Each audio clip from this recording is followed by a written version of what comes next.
The pillows are fluff thanks to Miss Emily. The couch is wide enough, join the family. It's all love while we laugh at Perp's criminalities.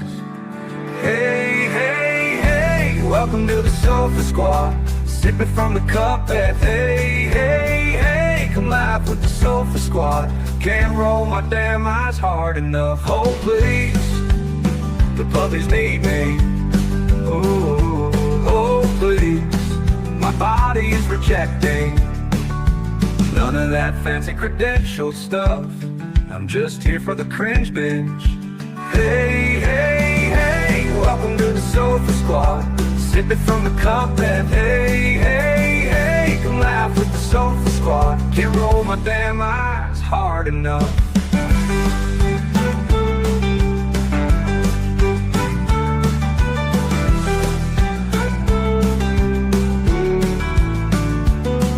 Oh please, the puppies need me. Oh please, my body is rejecting none of that fancy credentialed stuff. I'm just here for the cringe binge. Hey, hey, hey, welcome to the Sofa Squad. Sipping from the cup that hey, hey, hey, come laugh with the Sofa Squad. Can't roll my damn eyes hard enough.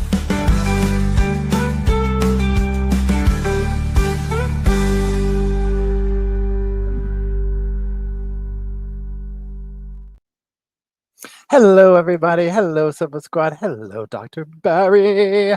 How are you doing? Welcome to the sofa. I'm so glad to be here. This one, I needed to talk to somebody about it. I mean, for real, y'all. And mods, thank you for being here and keeping the sofa cushions fluffed. And thank you, everybody, for hanging out. So, y'all, earlier today, I was rewatching Devyn Michaels' murder trial. I've been watching the headlines while I was out of town, and I was like, we need to look into this. And literally, I was sitting there thinking, I was like, we need some group therapy up in here. And Dr. Barry came in the chat. I think I like psychically translated to her, like, we're broken. We don't know where to go from here. We need therapy. So, Dr. Barry, do you want to talk real quick about like a quick overview for people who might, number one, might not be familiar with it, but also the confusing connections? Because even listening to it today, I had some people in chat. I was like, tell me again, what does this make her related to this person? Your Leslie says therapy in a flow chart. So we really need it. So Devyn Michaels is the defendant, and she is on trial for unaliving her children's father. So, but to start this case, we have to go further back than this. The victim in this case, his name is Jonathan, and his oldest son, so he had a son with another woman. And when he was an adult, so Jonathan has a son named Devyn. And when Devyn was 19, and Devyn wasn't clear because Devyn was asked, how did the relationship start? And I don't know if he just didn't want to say, because he was specifically asked who made the first move, like what happened, because Devyn ends up in a relationship with Devyn. So Devyn, once again, the defendant, she also goes by Nikki, and she also goes by Tracy. So she's also I think she was an actress, and she was an adult film star. And so that's that part. So she technically had a relationship with her stepson. Those two end up getting married. And so Devyn, who's the son of the victim, because remember, victim is Jonathan. Devyn, his sisters are technically his stepdaughters. And his stepmom is also his wife. His father is like his so like it's a very, very complicated case. It's out of Las Vegas. So this is a case out of Las Vegas, and not West Virginia. Like this is just very, and I hate to be bad, like no shade to West Virginia. This is now, so he was 19. I always want the adults to do better. So, because a lot of I hear that people talking about, like he's, uh, yeah, he's the step. It's a very very odd. It's a very husband son step. It's a very very strange situation. And then Devin, the one who's charged with the crime, Devin is claiming that Devier, her husband, the victim's son, that it was him. Her team is saying he's the one that did this. Now, we all could have been saved the complexities of this trial because she initially agreed to a plea deal, to plead guilty to, I think, manslaughter. Like, it was because she was only going to get 15 years.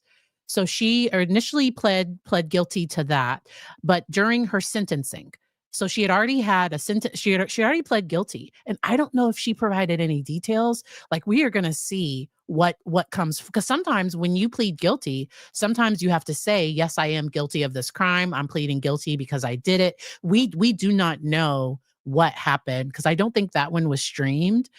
I don't know, for some reason, Long Crime, somebody got the film of what happened the day of sentencing, because that was the first time I was introduced to this case. She also just so happens to be the former wife of Robert Baker. If you followed the Monica Simpanelli, I'm not good with names. Simpanelli, but that was another case because Robert Baker was found guilty of unaliving Monica's husband. She was in on it. They kind of planned it because she's in jail too. But Robert Baker is Devyn's former husband, and like the whole thing is just way too complicated. It's way, way, way too complicated. You did an excellent job sitting there walking through that though, because let me tell you what, it's so confusing, and, like, by the time you get back to the full circle, you're like, "Okay, wait, let's go back over it again." Like, I've never seen a case, and I might be lying, but that's this convoluted, and I think part of it is because you have all the overlappings of familial relationships that shouldn't really be there. You know what I mean? Like with the whole stepson and now husband and this kid, and then the whole whammy of throwing in, oh yeah, by the way, she used to be with so and so who's in prison for killing this person. And it's like, how did that even come out of left field? I'm still processing the stepson thing over here. That's before we even get to what she did to Jonathan, which was a completely grisly Taylor business level crime. And I want to talk about this little part right here real quick, and then you take over whenever you would want to interject, Dr. Barry. I'm also going to have a couple of questions about the layers of the relationships for you. Mhm. So this is where we got today. So I'm rewatching it, so I haven't got as far as everybody else has in watching the case. So I saw snippets of the meltdown that she had at sentencing, where she's like, "I didn't do this.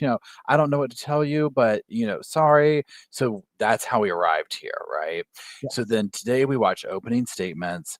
Now, admittedly, a few of us zoned out by the time the defense did their opening because it was so heavy. The Just what we heard from the state, and we were like, okay, wait, what? We're having our morning coffee here. Like, we did not expect to get hit upside the head with this.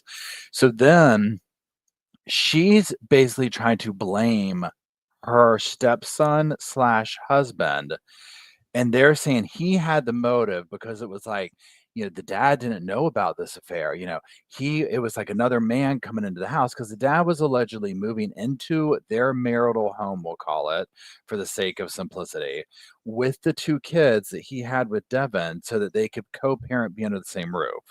Well, So and go ahead, go ahead. I wonder, because there is a text message between the dad and Devier where I think dad says something to the effect of like, "This is messed up."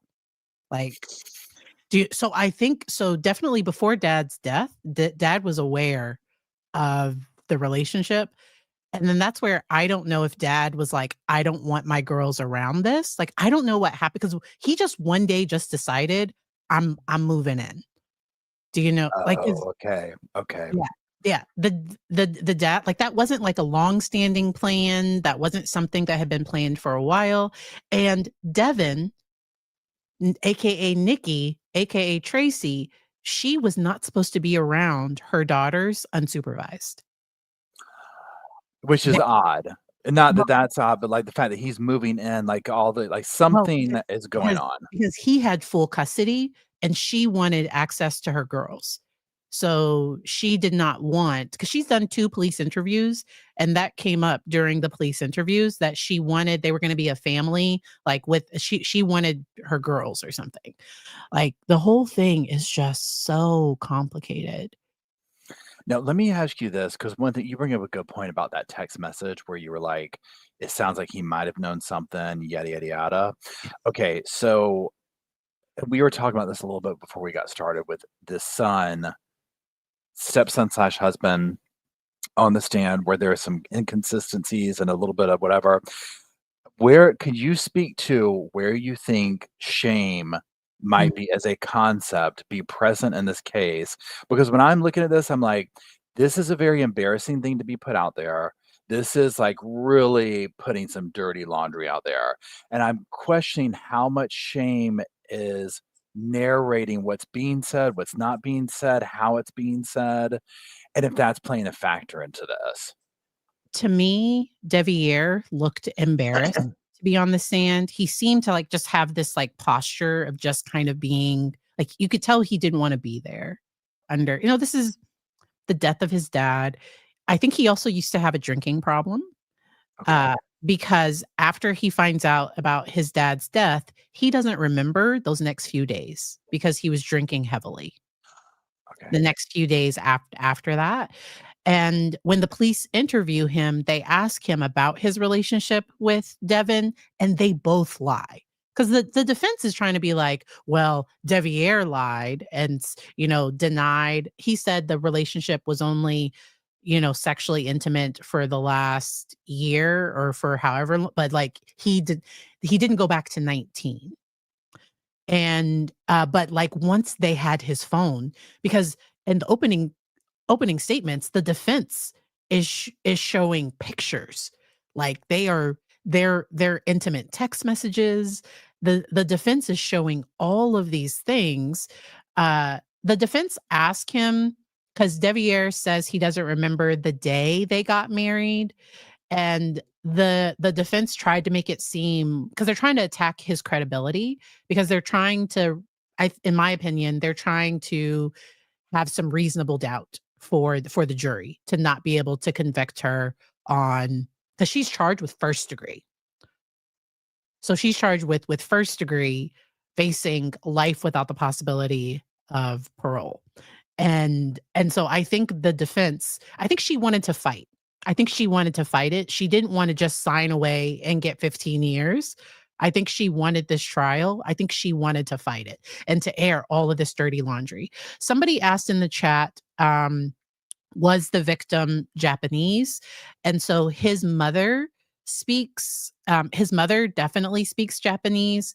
And we don't know who because I think his mother's boyfriend, because somebody testified, and I think it was his mother's like boyfriend testified. And they both used an interpreter. And so I believe the victim, he was at least half Japanese. I do not know.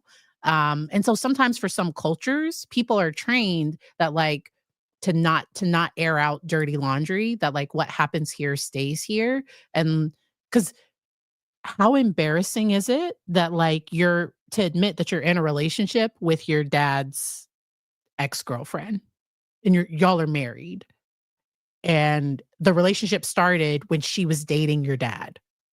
Like That's a lot. and so the defense is going to try to say um he didn't tell the truth because he was lying, but you asked specifically about shame, and that's where I also wondered if he didn't say some things on the stand because of that shame. But the prosecutor's been laughing. Have you heard the prosecutor, like when the prosecutor talks about some of this stuff, it might be nervous laughter, but there are times where he's like, okay, so now this is like your mom, I'm sorry, like, Yeah. so the prosecutor has like, there's been some, I think, nervous laughter that's kind of popped out a few times, but, I think it was the prosecutor that asked him about directly, were you embarrassed? Oh, and the prosecutor mentioned the fact that he has a new girlfriend, that he traveled. But I think that was for Devyn to be a little jealous, to be a little upset of like, oh, so you came down here with your new girlfriend. That came up during his, I think, redirect. I think it came up that he traveled to the area with his new girlfriend. The whole thing, because as they're talking about the relationship, what I'm hearing in the relationship with Devier and Devyn, he tried to leave her a few times. Mhm. And because he moved to California, and she said that she was pregnant, and that, like, if he didn't come back, I think the threat was if he didn't come back, she was gonna have the baby, I think. Like, I think that Correct. was the, and we don't know if that's true, but to me, that shows her not letting go of him. Like, he tried to end the relationship multiple times, and once she was charged and with his father's, because there's one jail phone call. Could you hear that? I could not, I've listened to that jail call 3 4 Mhm. times. I need a transcript of that. And I wanted to hear it bad too, because I was so excited. I was like, "This is gonna be good." And it was like somebody said it's like the Charlie Brown, Wah, wah. the wah, wah, wah thing. Yeah, couldn't understand a word, but people in the chat were saying that the news report or whatever was that in the courtroom, you could hear it Okay. loud and clear. So it was Okay. just a matter of translating over to us via this way. Okay. So, you know, but yeah, that call was good. I mean, and then I Well, wanted to go so ahead, go ahead. the part that I heard was her being like, "They don't have anything on me. All they did was they showed me a thing of bleach." Like, it sounded like, I don't know. And then after that conversation, it's my understanding he hasn't had any communication with her after that, because the defense is trying to say he did this so that he could be with her, and there's no evidence of that. And there's cell phone data and, like, videos from gas stations, and there's all of this electronic data that says it was Devyn and Jonathan, the defendant and the victim, that they were together that night, and that Devier is at home. And so, Mhm.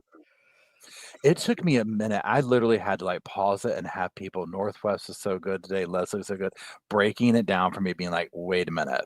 Where did the unaliving take place?" I was like, exactly. who, where, and what?" Because I was like, where's Yoko coming from?" So and I was I mean, I had to just get walked through it again. And that to me, once it was broken down to me of like, "Oh, wait, so the stepson husband is at her house with kids. She's at Jonathan's house, who lives with his parents. They're spending the day together. 1 a.m., she's telling the mom, don't wake him up. She's back home at 2. 8 a.m., he's found just, unalived in a very brutal way. And Yes. so I'm like, what is she hoping to like? Where is the room for this? Now, when the stepson husband took the stand today, and he was asked, I tried to get away from her. I didn't want to do this. Blah, blah, blah, blah, blah, blah, blah, on and on and on. He's and like you're saying, he seemed embarrassed like anybody would. Also, real quick, so I'm jumping around. You're I even think that in the pictures today that they showed his, you know, his manhood yes. pictures to the jury, and I was like, "Are they showing those?" I was like, "There I would I crawl wonder if it was under the blurred. desk." I hope it wasn't. Oh, because Even that if it was blurred, I'm just like, You would have to drag me out of there with the jaws of life, I'd be so embarrassed." I mean, it was like there's no stone left unturned in this for as far as just humiliating and stuff goes, and it was like and now here's my thing too, you can get in the whole conversation if it like, they're not even admitting to going back to age 19 in the beginning. I mean, how do we really think this started at age 19? You know I what I'm saying? I hope so. Yeah. Because somebody asked in my chat, was he, did something start earlier? And there's no indication that it did, because I think that's when their messages, because I think he's a kid with a phone, and if there was he probably would have messaged, like, they probably would have had some communication if there had been something that went back further. I don't, or is that just when the evidence started? I don't know. I hope it, and not that that would make it, because also at 19, that's still, so if I was married to somebody and I had a stepchild, like, there's some boundaries you just don't cross, and Yeah. that's just weird. You're gonna have an affair with your partner's adult child, like, that's just no. Like, there's some Yeah. things you just don't do. But you'll, yeah, I think it was that producer that married his adoptive daughter. Woody Allen. Yeah, That and was so, like, all of those, like, he raised her as, like, a little, and, like, and he married his ado, and so they, to me, there are certain boundaries, I'm just like, "Don't cross it," and then other people, ugh, they do the things. Now, I think she was probably, 'cause, I mean, there are messages about, like, okay, so I apologize, but, like, he probably enjoyed being with her physically, but the emotional and the drama, I don't think he wanted that. I see what you're saying, yeah. They've read a lot of their text messages, which was another layer of humiliation because he definitely was like she rocked his world, we'll just say. Like, if he was being truthful in the text messages, he had never gotten a hold of something like this, okay? And he was putting it all out there, and when he's reading it, when they're or not he, but when they read it, I'm thinking, "Oh, he is divulging so much to her," and she's probably thinking, "I have this kid wrapped around my finger. I can get anything." Whatever her motive was for it, Yeah. whether it's just she has tons of issues and she's just a sloppy, messy person sleeping with everyone and crossing boundaries, or she was like, "What? I don't know." But I was like, "This is so bad." And again, this is being read in open court. Y- I mean, I'm just like, this is absolutely crazy. Now, I want to say this real quick before I forget Mhm. it. Jennifer mentioned this up ahead or like up Yes. in the comments a minute ago. She said it doesn't make sense for him to be killed at the mother's house because the saw would make a lot of noise. And I'm like, you know what? Because this is my understanding that she's tried to kill him to, I'm sorry, to do the head with a knife and then switch to a saw of some sort. Are we talking a saw? Are we talking a electric saw?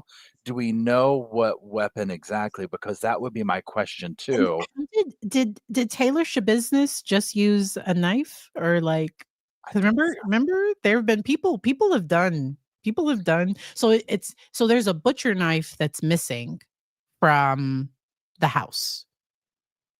So that's what they believe the weapon was. It's also sad that they haven't located the head, which is sad. But, A um, bread knife. A bread knife in the Northwest says small, sorry to probably interrupt you. butcher, but A yeah, bread. small reciprocating knife. So that might have made not as much noise. It's like I believe an electric saw was mentioned in the trial. Okay, an electric saw is possibly mentioned. So, Okay. but I think they were saying electric because I know that's what the defense was saying, because Jonathan installed, like, Jonathan, no, not John, Devier has tools. So I think they were trying to implicate him, but none of his, like, but when they search everything, like, nothing comes up tied to him. Okay. And so they have video, I believe, of Jonathan alive up until, like, because they have him, like, his truck getting to the house. There might be some people that think, like, well, what happened? Or I don't know what they're gonna say. But it's just, this case is a lot. And the prosecution is the one presenting their case, and when the prosecution is starts, you're normally thinking, "Oh, wow, there's a lot that supports this."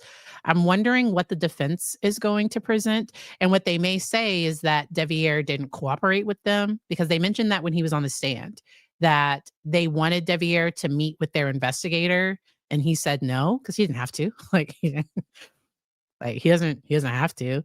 And so they might try to make that look shady. I'm not, I don't know what they're going to, or ooh, and if she takes the stand, I might have to, I'm not gonna cancel a client, but I will think about it, but I'm not going to.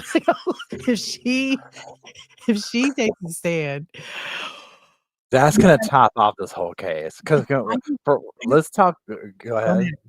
I don't think No. she manages her emotions well. Like, I think she'll fall apart on cross 'cause I don't know that it'll go well. Maybe it will. I could be wrong. A couple of things here. So, if several people are asking what will 2 questions. Mhm. What was the motivation?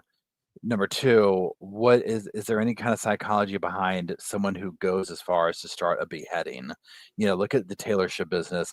Look at this right here of this incredibly gruesome way of trying to like, was she gonna dispose of him and then it got too hard and she gave up? Because I'm like, let's go on the assumption that she's found guilty. She did it in the house, all this type stuff. Well, what did she think was gonna happen if she went to the parents' house, decapitated him, leaves him in the bedroom? Of course they're gonna find him. Like, how like, it doesn't it's almost so absurd, it doesn't make sense. You see what I'm saying?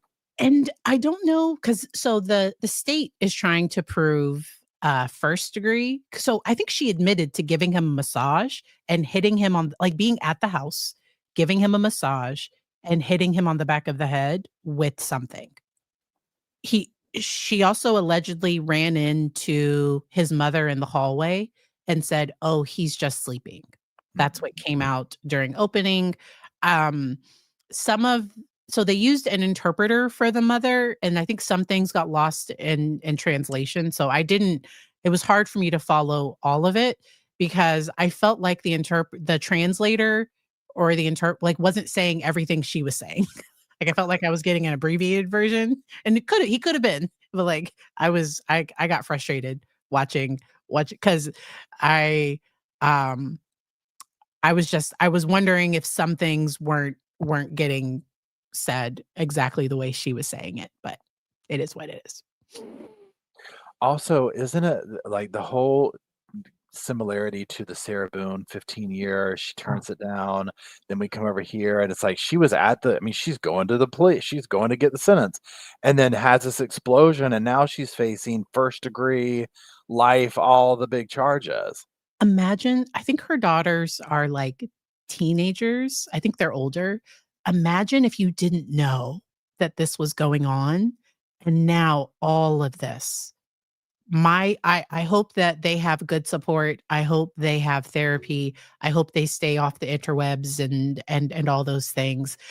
I'm glad people are blurring out their images because somebody asked about potential motive, and the state thinks that Devyn wanted Jonathan out of the picture and just wanted to be with Deviere And keep the because kids. Jonathan was moving in to the house they were all at, and which meant so 'cause so Deviere was gonna leave probably, and I think she didn't want Deviere to leave because every time Deviere tries to go to California so I think she really wanted Deviere. I don't think she wanted Jonathan. And I think she played nice, like, "Oh, yeah, we'll get back together," and then So, pardon me, on that note, so that brings up a whole new layer of this where I'm mm, like, because if we listen to what he was saying on the stand, which again, this is years later, obviously, what we're hearing now versus then whatever. But if we're just going face value, what he's saying is true, this is that, where he was trying to get away from her. He didn't want this. He's young. He probably got hooked up with her. Like you said, all the drama wasn't worth it, this, that, and the other, but she's finding a way to keep him in there and keep him looped in. Then the dad's gonna move in. Now, I remembered like today what we watched, he was like, I didn't even know my dad was moving in the house. So if she's planning this up with the dad, or the dad's like, I'm moving in, this is what we're doing, who like we'll never know. And she's keeping that secret from Deviere. Like that was gonna be a big whammy. But didn't he start moving stuff in sooner? Like I'm trying to think of how much she was like keeping going between everybody, multiple stories if this is what really went down, to keep some people in the dark, some people in the light, and manipulate everyone. and it sounded like Deviere if Devin wanted to be with his dad, it seemed like he was gonna step back. Does that make sense? Like, it didn't seem like he was gonna fight for her. Does that do you know what I mean? Like, I think it's like, "Oh, y'all are gonna get back together?" For my sister because it's his sisters. So, like because so Devin was not supposed to have unsupervised contact with the girls. But Jonathan let the girls go stay with them for a part of the summer. Mhm. And so if anybody found out, he could have got in trouble with the court if anybody realized that she was having unsupervised contact because there was alleged child harm on her end, and she was supposed to have supervised contact only. That's what was supposed to happen. And Mhm. so I don't know if she thought if he was out the picture, she would automatically get custody of the girls. Like, I don't none of this makes any sense. Or if she thought if I just say it was an accident, I hit him, I don't know how his head went missing, but like, yeah, I hit him, that she would get like they would just let her go home. Like, oh, that's sad. And like they wouldn't look into it any further. None of it makes any sense. And that's the thing where it's like, yeah, trying to make sense of the senseless, I guess, because there is literally no telling what the train of thought was of, we're gonna go boom, boom, boom. And, you would sit here and think too, like, say the son and dad had a conversation where they're conversing. He knows they're married. They know what happened. Almost like a blood's thicker than water. And at a certain point, if someone was going to have to go, it was going to be her. Like, what have we done? This woman's come in. She's done this. She's done that. Our lives are in shambles. I'm going to divorce her and try and get away. It almost like she would be the odd one out at some point. But I mean, I don't know. She's letting her team blame him.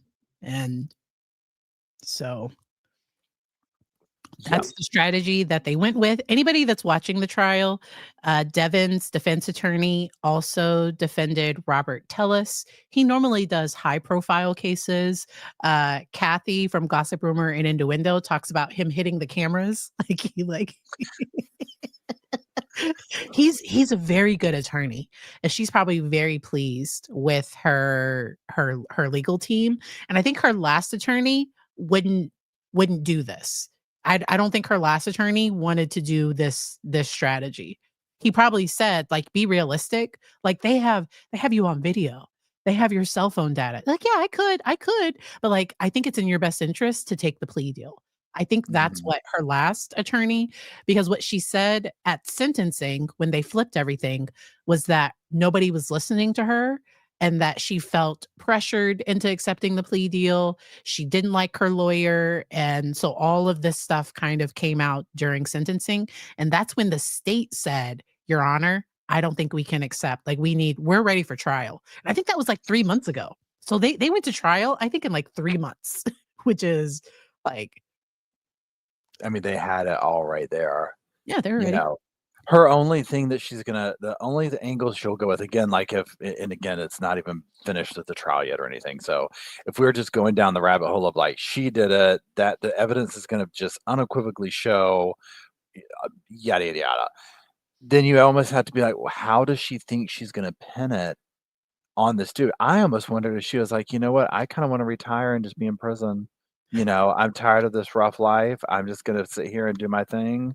And or she just thinks like she thinks she can truly get out of it, and sit here and just, now let me ask you this real quick. So you said you've watched the police interviews with her, or have you just seen them? Have they showed that in court? That I've listened to them, so they've played them in court. I've listened to parts of it.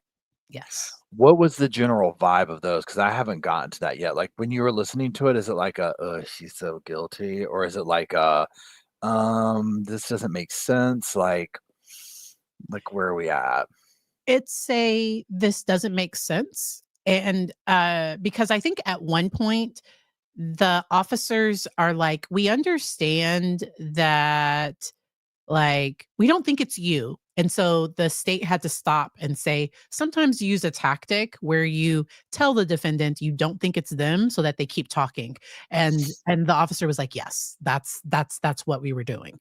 Because she talked a lot in the interviews. She admitted to hitting him on the back of the head, but then didn't admit to anything else. We do know that Robert Baker, he was in jail, so we know it wasn't him. So he didn't do anything, and there's no video of anybody else coming to the house and coming inside because Devier's car, the son husband, his car is at the house. And like there's no evidence that he left or anything. Like it looks like it was Devyn in her car. And then the fact that she took because she's the one that had the wallet and I think his phone and it reminded me of Sarah Boone, like, not giving George his ID back. Like, it's like, why would you take all of those things? I also wondered, I wish they had done a toxicology on her immediately, because I was wondering, did you have something in your system? Like, were you sober? He had GHB in his system. And so did she do a little so, like and GHB, remind me? GHB. Okay. GHB is like a well, go ahead if you're So looking I it think up. that's like a calming thing. Is that like, it's just not so okay, and so that can also be fatal too. But I No, don't I think he had GHB and a little bit of weed. okay. Like a little bit of each or whatever, like nothing like hardcore. Okay. Okay, so like ecstasy maybe or something.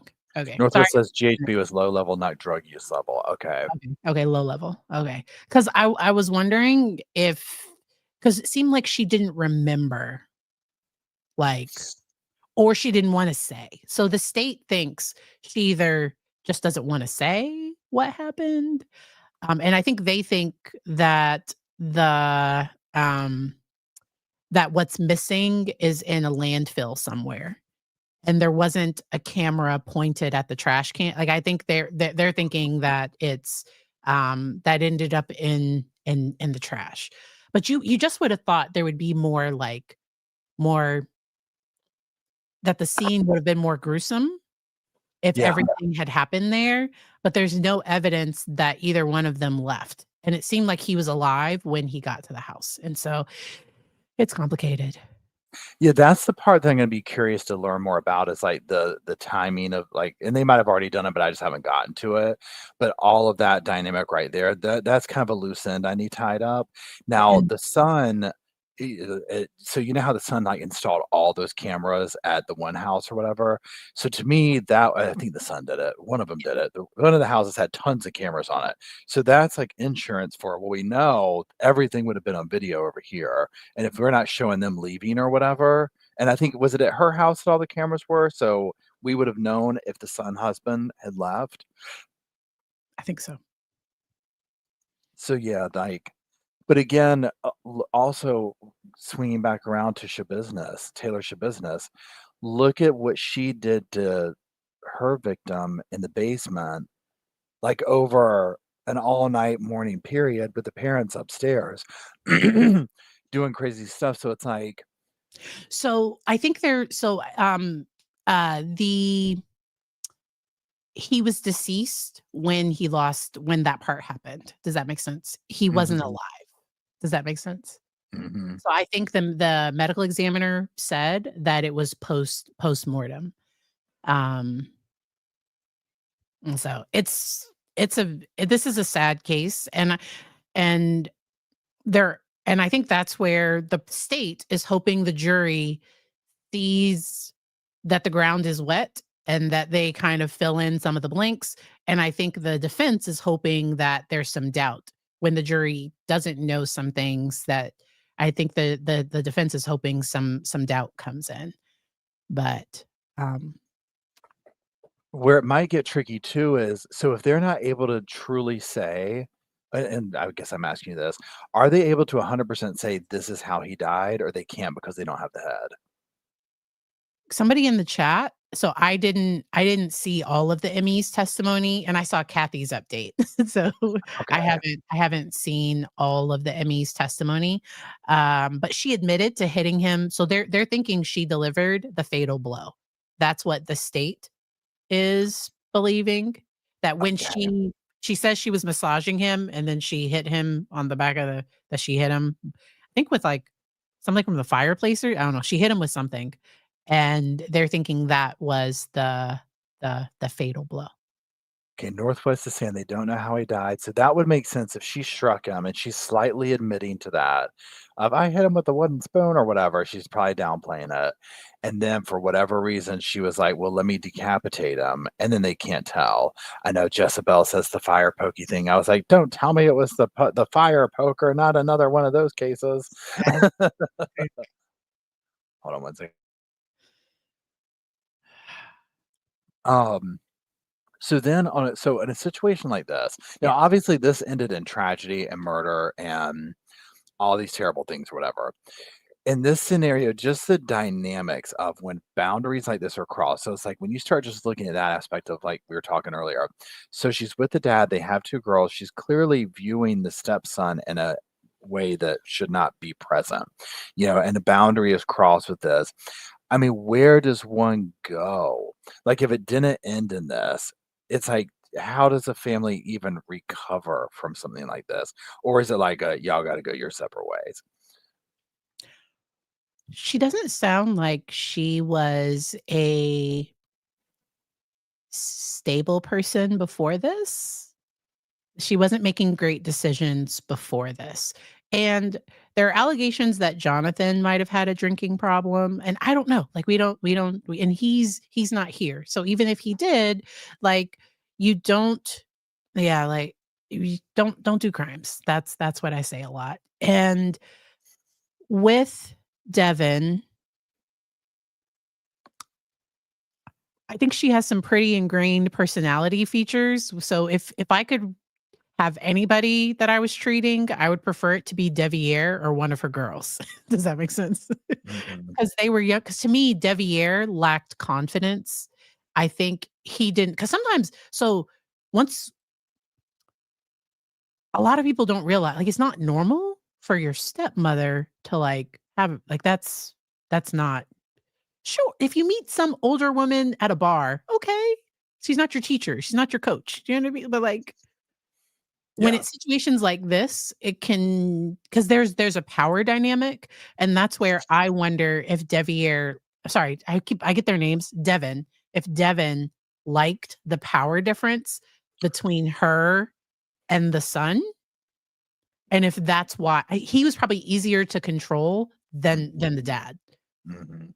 He was probably like and because it's just it's too much. It's It's a too lot. It's a lot. And yeah, so day 5 is coming up yes. tomorrow. I think day 5, and it starts Mhm. like 2 o'clock. Um, now, hold on, again. He said Devin was hold on, step. Okay, wait, hold on. Snarky says that Kathy said Devin was a groomed stepdaughter in a previous high-profile murder case. Okay, yeah, is that the Robert Baker thing that they're So talking that's about? and I've heard conflicting things. I've heard people say, yes, she was the 15-year-old stepdaughter. I've also heard that, no, she wasn't, so I don't know.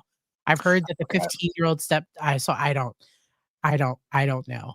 and I If haven't she watched that part was myself either.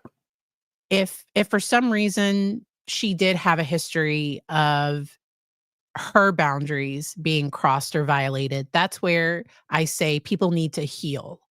And it's important to stop generational patterns, and you have to make different decisions.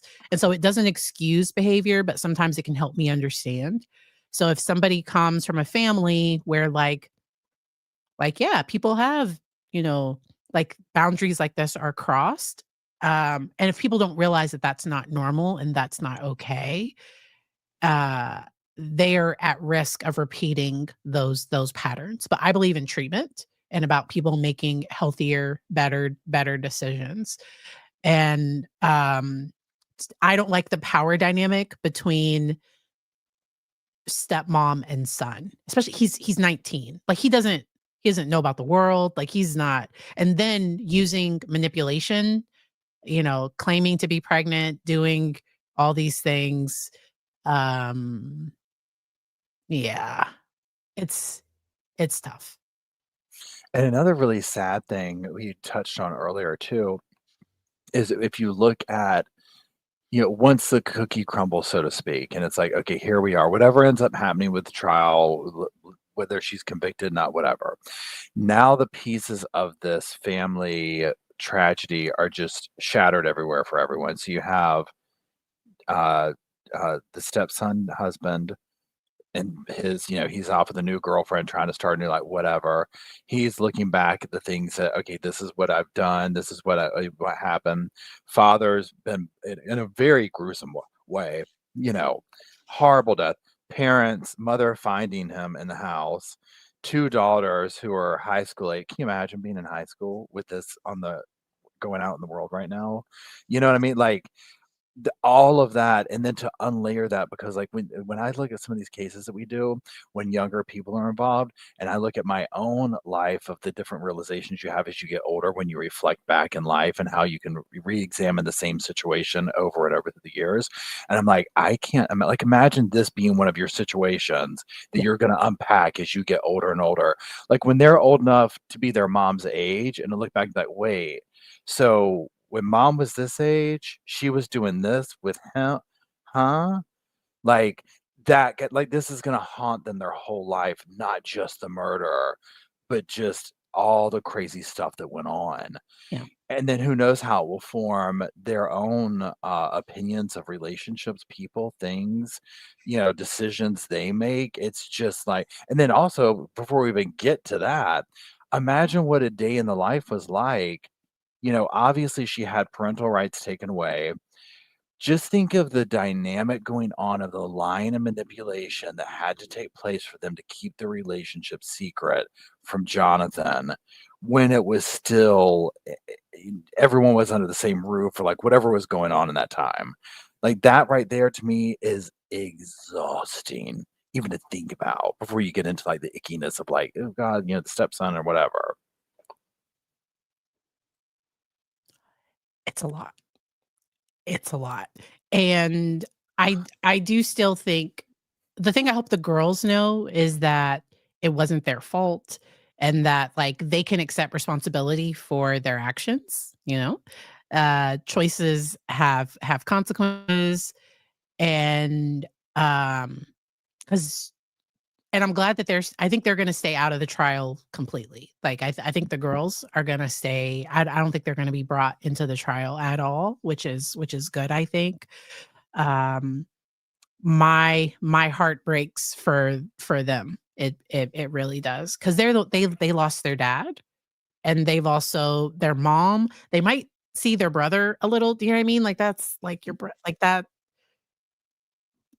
I mean, At some point, they might wanna, like, want answers. You know what I mean? Like, I mean, these are all the questions that I have, because like, one simplistic way, especially this time of year, is I was like, "What would mhm, Thanksgiving dinner be like?" Or this, that, which I don't think that's a normal, like, they're probably not having situations like that, but just as time goes on, I mean, think about when you get out and you start, you first start dating people, and you're, talking about families, and just the awkwardness of, "Oh, yeah, you know what? I'm not only have a relationship with so and so," because 'cause you're not gonna put that out there. "Oh, mom's in prison. She beheaded my dad after she was, sleeping with my, stepbrother, my brother." What? Um, you know what it reminds me of too? Okay, remember, I don't know the names of it, but remember the case where that teacher hooked up with that dude and he got her pregnant, and then she went to jail, but they stayed together for a long time. Like once he hit like the age that it's legal, and they stayed together, but then they finally got separated or whatever. Oh, there's sirens going on, yeah. and for a while he was like trying to be on board, like, no, I want to be in this, I want to do this, but I'm happy, whatever. And it's like, but you were a kid, like you weren't able, like, no. And so and I think he's come out and talked, like, when I was younger, I thought that was love, because I think he might have been, like, 12 or 13. Like, he was young, like, Young. I think he was, like, 12 or 13. I think he was middle school. Um, and they did end up getting legally married. They are now divorced, I wanna say, and he realized, like, "Oh, like, that wasn't love, that wasn't normal, I was taken advantage of," and he was able to see it later, and It this makes me is wonder if this guy is gonna have that same and I realization. and I think he's had that now, and that's why it was hard for him to talk about how it started. So him thinking, "I can't even remember how it started or that he didn't want to say. So male essay is often harder because let's say he was asleep and we don't know what happened, but let's say she was the one that like went up to him first. That could almost make him like because so I believe consent should be enthusiastic and like and we should be on the same power level. Like if there's a power difference, that can create problems. But at 19, that's where I've worked with some clients, especially males, that have later realized, "Oh, wait a minute.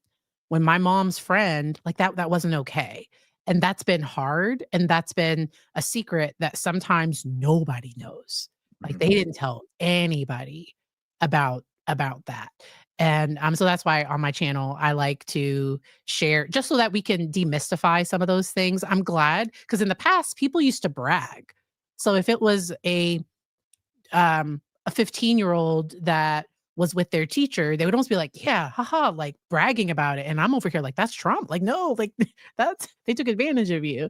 And so this case opens up a lot, and I'm glad that we're able to kind of talk about it and demystify some of this in a way that I hope that like if any of the family did see it, because my heart really does break for them, and I think the state has a lot of evidence against her, and I think she just didn't wanna go to so you say she might wanna go to jail, I don't think she wants to go to jail. I think she wants to be found not guilty. She's one of those Sarah Boone, "Success is me going home. That's the only thing I want." Because 15 years for what she's accused of. Because I think it was Dominique that was like, "Wait a minute, they offered her 15 years for" and the person was found without their like, "What? 15 years?" But I think they knew this case was complicated. There's a lot to it, and, like, when it goes to the jury, we'll see what happens. It'll it'll be curious to see, like, and again, once all the evidence, once we hear everything's out there, like whatever, there's still more to come, how long the jury is out because there's so many layers and dots to connect, and really a huge part is just going to be like, show me the evidence, and they might have already done this. Um, I wanna see the evidence at the house. Like, what is the at this time, the phone did this and and then all the little things. And again, they might have done this, but I just haven't watched all of it yet. Mhm. Um, because that would be a huge thing for me because it's like this, it's like if she was at the house during these times and nobody else is showing it coming or going from that home and she went in and she left, then who else is it? Are we trying to say the mom killed him? And if we can prove that the son slash husband didn't leave the other house and go there, well, then that's done too. I almost feel like she would have been better off trying to tie in a conspiracy thing, like we did it together, but that would still implicate her. Yeah, she was still going to jail. Yeah. Yeah. 'Cause it's wild to me, and it's just as wild as it was for Sarah Boone when I was like, bless her heart, I think she thought she was going home on this one. 'Cause they didn't try a mental health defense. They didn't try, like, she was being harmed and, like, in this, like, self-defense. They didn't try any it's she went with, "It wasn't me." That's what That's what she went with. But, like, all the evidence is pointing to her. I can't wait for you to watch. So, the digital evidence is hard because it drags on, but it's good. Does that make sense? So, like, Mhm. watch it on 2 speed, at least 1.5, and you might skip through because there are parts that get a little bit and then they show the videos of her car getting there and the jury is gonna have the videos. So please know if the jury takes a while to deliberate, they are going to need so we're having to debrief this. The jury can't talk about it right now. So Yeah, when I got back in that jury room, I'd have to be like, "Y'all, who I who need at least half a day to who just trauma bond with everybody and be like, who "What what just happened?" did what did we just whoo?" I Because thought this was traffic court. We're up in here with this. when No. and I know for some cases, they kind of have an idea like, "Hey, the details of this are gonna be gruesome, like, just a heads up." And I think they were aware that it involves, like, can you be not non-biased to an adult film star? And in Vegas, things are legal that aren't legal anywhere else, Yeah. and so Vegas, I think, has a different view on, like, for people because these are gonna be Las Vegas residents, and I don't mean that in, like, a derogatory like, in a down way, but just, um, some of the things that might be shocking to some parts of the world Yeah. because I've seen people watch this case and they're like, "This is so Vegas." I'm just like, "Who?" 'Cause I'm over here clenching my pearls like, "What?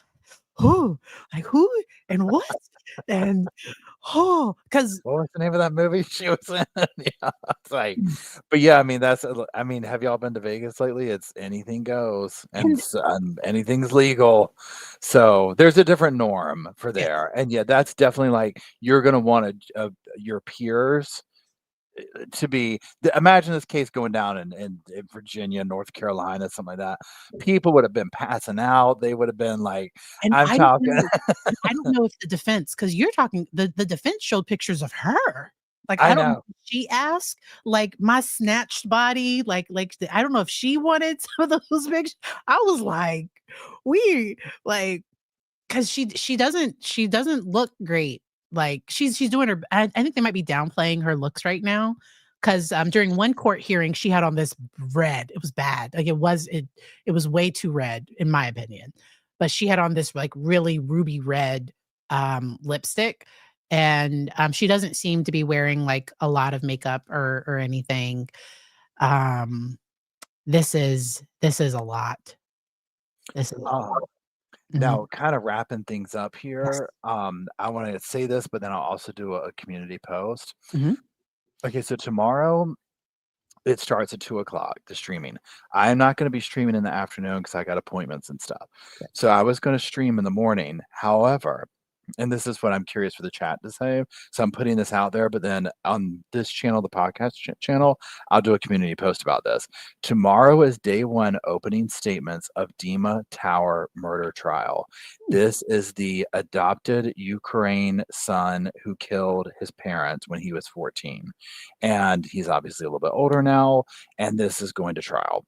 The defense, like at the last minute, hey, jury selection starts in 5 minutes. The defense was like, hey, we'll offer you this plea deal right here. He'll plea out for I think 40 years or something like that. And the state was like, nope, absolutely not. We are going for life. And so they're like, well, let's go to trial then. So it starts tomorrow. So my question for everybody is, do y'all want to stream and do a start from fresh this trial, see where it goes, or do you want to continue rewatching parts of this? What are we talking about here? The Devyn Michaels trial, and so just be thinking of that, and I'll put it out in the post, and we can vote on it. But either way, I'm just going to be doing a morning session till like noon, and then if it's like, oh my gosh, wow, this is crazy, we can pick back up with it, because this is like so it is what it is. I'll let y'all decide. Only if we can watch this trial in 3 speed. I know, right? Oh my gosh. It's 'Cause times I there are parts of it that drag a little. And so, I think the digital evidence was important, but they were showing, okay, the lights come on the car. Like, they showed, like, 3 different angles of just, like, the cars getting there. Does that make sense? Like, but I think they were showing that nobody else was there and that Devier's car isn't there. You hear a woman get back into the car and leave. Mhm. 'Cause I think they're thinking after everything that she left, 'cause she wakes up at the other house, I believe, and so it's like Yeah. she doesn't stay there, and so and that you only hear, like, 1 door, like, you don't hear, like, 2 doors open and close, and so the state is giving this information for a good reason, but it drags. It really, really drags. And see, me as like a pretend juror, that's the kind of stuff I might actually go put that on the TV when I go downstairs Yeah, and watch the Emmy, the what you're talking about. yeah, Because for a juror, that's where I'm sitting here like, hold on, put all this tawdry drama aside, show me some facts real quick. yeah. I want to see when her car pulled up.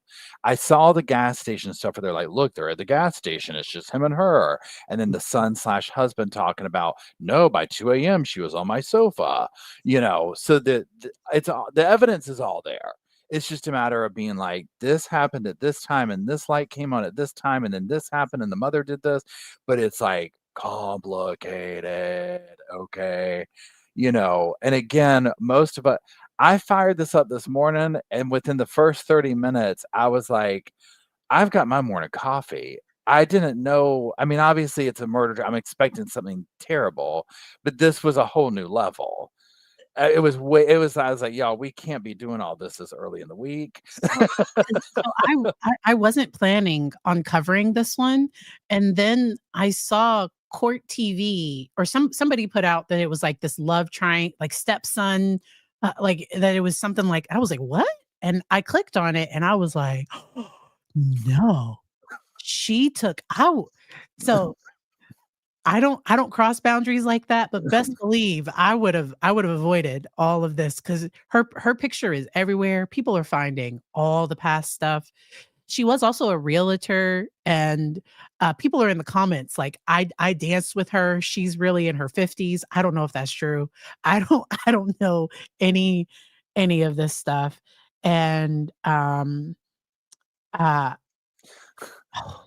it's a lot. Leslie says it's an obtuse triangle, a very, very, very obtuse triangle. I think it's a circle. Like like you have to do a family tree, but you're supposed to have branches and like it doesn't branch off the way it's supposed to be new people that aren't connected to other people on your tree. And it's a very strange thing. This is the I wrong turn, part 5, Vegas edition, something. I I think what makes it worse is that like she had children with the ex. And then you know what I mean? Like that's the part that makes it because that's where I'm like, your brother is also your stepfather, who's like that's the part that makes Yes. it weirder, Yeah, for now, like, 100%. but it makes it odd. Yeah, I totally agree. Like that's the part that and like when I was first watching it where I was like, yeah, Wendy says I was thinking wrong turn. I know, right? I just watched that again. Oh, that's why I said that. I was like, it's giving wrong turn. Vegas edition. When I watched it, I'm like, okay, wait, so she was married to Jonathan, but she had the girl, and then Oh, no, yeah, so she was never married to Jonathan, yeah. the father. They just dated for years. He probably didn't wanna get married. I think he was ma I don't know, but yeah, they never got married. And I would have loved to have known if there was a way to show that, yes, him and the son, and y'all might be like, "Paul, they already did that." That they had a knowing conversation of, "Yes, dad, I am with her. I'm married, this, and the other." I mean, can you imagine that conversation, what he would say? He might be like, "Son, there's a reason I didn't marry that thing right there, okay? And this I is why." My understanding of the text message was just like, "That's messed up." And Mhm. I think the son said something back like, "It is," I don't know, but, like, it seemed like their relationship was distant at that time, because, um and then to me, I don't know if Devier was fully listening to all the questions, like, I think he just wanted to get off the stand because he would just say yes and no, but I don't know if he was because he would say it came across it came across weird. Some of the things he said yes to, some of the things he said no to, and somebody mentioned he didn't speak up, and they had to keep asking him to, like, speak into the mic, speak up. It was it was painful to watch, but yeah. Very much so. So what we'll do, we'll see where the wave of trials take us because all of a sudden now there's all these wild trials taking place. Like nothing was really going on, but we haven't followed a lot of these. That's what's wild. Like we haven't really been following like I haven't. These cases, they're just popping up and it's like, wait, what? What's going on with this one? What's going on with this one? But what I was getting ready to say is we'll probably definitely have to revisit this one, like talk about it again after the verdict comes in, just to see. I feel like I'm gonna spoiler alert what the verdict's probably gonna be, right? But you never know. And I wonder if it'll be similar to another case. I wonder if the jury's gonna get to first degree because the intent, because like I think first degree is kind of a high bar, like you intended. Mhm. I don't know if she takes the stand, because if she takes the stand, I wonder if the state, because all of her history, I think everything can come up if she takes the stand.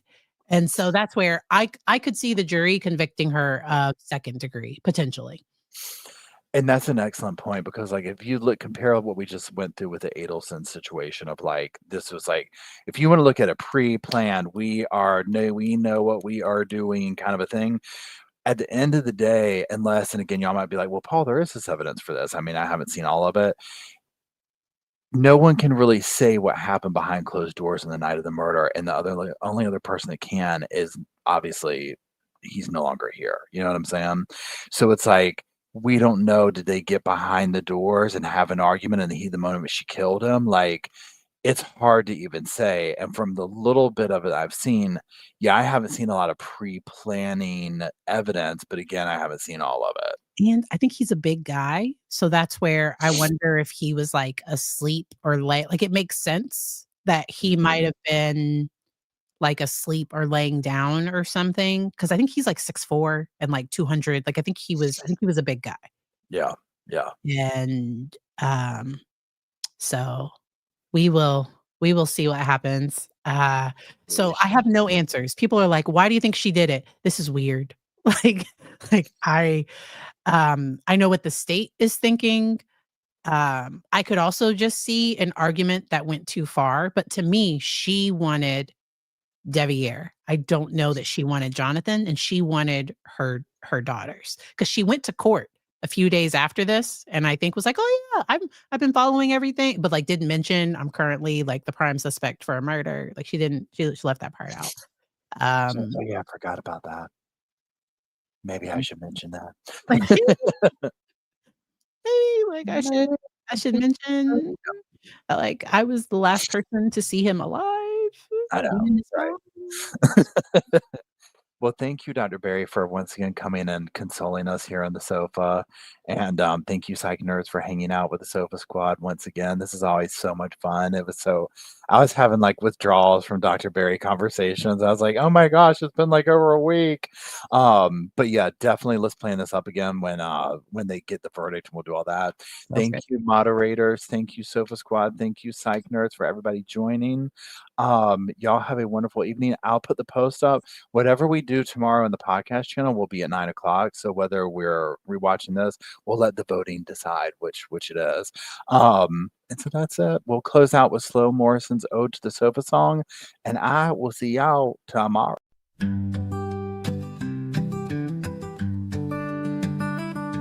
The pillows are fluff thanks to Miss Emily. The couch is wide enough, join the family. It's all love while we laugh at first criminalities. Hey, hey, hey, welcome to the Sofa Squad. Sipping from the cup at hey, hey, hey. Come laugh with the Sofa Squad. Can't roll my damn eyes hard enough. Oh, please, the puppies need me. Ooh, oh, please, my body is rejecting none of that fancy credential stuff. I'm just here for the cringe binge. Hey, hey, hey, welcome to the Sofa Squad. Sipping from the cup and hey, hey, hey. Come laugh with the Sofa Squad. Can't roll my damn eyes hard enough.